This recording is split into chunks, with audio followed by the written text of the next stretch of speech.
Inquiry-based teaching is hands-on learning. It's getting the kids to think. It's giving them something to understand, to go for. It's not just sitting there and lecturing them. It's the idea that you can put all the learning styles together.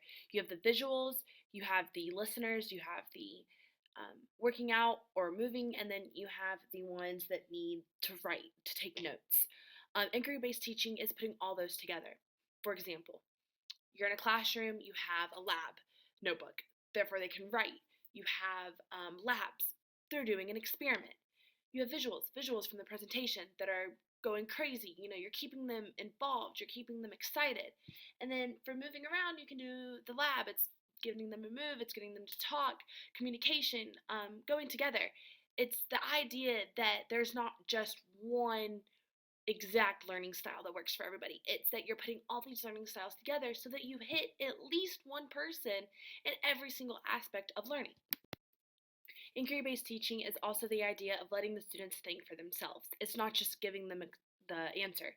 It's them talking together, getting in groups, and coming to one conclusion. It's them asking questions, maybe even going off topic a little bit, letting them explore before they get back to what the lesson was all about. It's making that connection from the lesson to the outside world. In this video, you see me sitting down with a group of 14-year-old girls who are playing volleyball. In this video, I am lecturing them. I am telling them what they need to do. And as you're going to see from the next video, it doesn't work. We sat there, we talked about what was supposed to happen. I lectured them on how to play volleyball and expected them to go out there and be able to do it. And we lost miserably. The idea that you can just lecture and the kids will understand, it's a dying concept.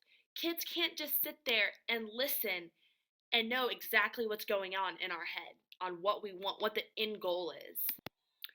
The next video you will see is me out there with them. I'm tossing them a ball. I'm hands-on. And then in the next videos, you'll see us actually playing, and it's coming together. It's them actually learning how to play the sport of volleyball. And then you see me on the sideline, and I'm telling them what they do wrong as they're doing it. Or I let them sit there, and I don't say anything, and I let them figure it out for themselves. You'll see a few times where the girls put their hand on their chest, and they go, my bad, and they say what they did wrong. That's what inquiry-based learning is. It's letting kids figure it out. It's letting kids do it on their own. Not just sitting there and telling them what they need to do, but actually showing them, teaching them, not just talking to them. As I said earlier, inquiry is getting two people to actually come together and figure it out on their own, using their peers. In this video, you see two of my girls, one of my girls telling my other girl, how she can fix it, what she did wrong, showing her and working together to come up with the end goal.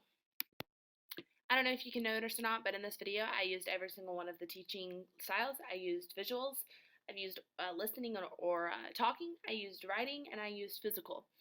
I hope if you don't get anything else from this video that you get that a student needs all types of learning styles. You can't just sit there and lecture him. They need stimulation, they need to hands-on, they need to be able to think, they need to be able to be taught or be able to learn. They don't need to be sat there and talked to.